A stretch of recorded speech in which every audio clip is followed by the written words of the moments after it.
Talking Fish. Back in the 60s, a gentleman called Vico relocated his family from Melbourne to Cairns and set up one of Australia's first oceanariums, caring for sick and injured marine life and also collecting others for public display. Here's part of his story.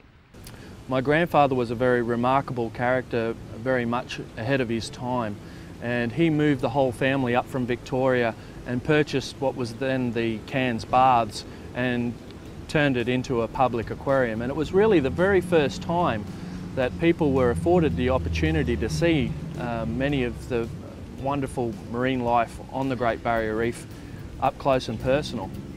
We started from scratch.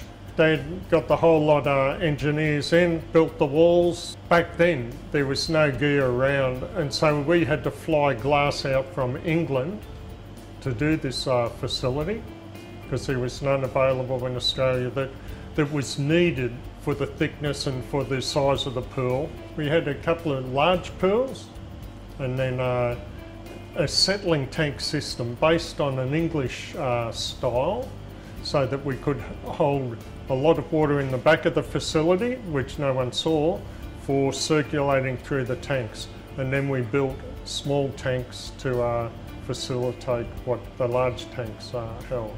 And we had all the turtles and the even crocodiles, all different things in the same facility. So it was a really good setup. One of the most amazing animals that my grandfather had at the aquarium was his dugong, Dolly the dugong, and he really loved that animal. So much so that when they finally lost Dolly, it broke his heart and he sold the aquarium. But every day the family would go out and collect seagrass from the local seagrass beds, and this was a huge effort to get this food for the dugong, but every day they'd go out and get this. And so it was sort of a love-hate relationship for some of the family having to go and collect the food. But she was the most amazing creature. You could pat the side of the tank, she'd come up and roll around for a scratch and a pat.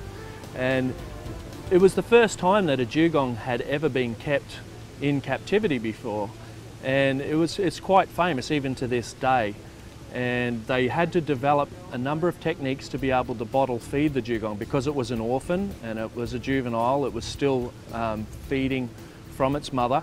So they developed a series of bottles, and my grandfather would literally cradle the dugong in his arms and put the bottle in her mouth, and she'd have milk all over her face. And yeah, it was quite remarkable, and as a small child it had an enormous impact on me. My family's always been surrounded by iconic megafauna: crocodiles, sharks, turtles, gropers, all these things.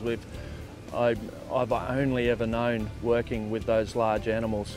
So the Oceanarium and the role that my grandfather played introducing the family to these animals is very much instrumental in what we do today.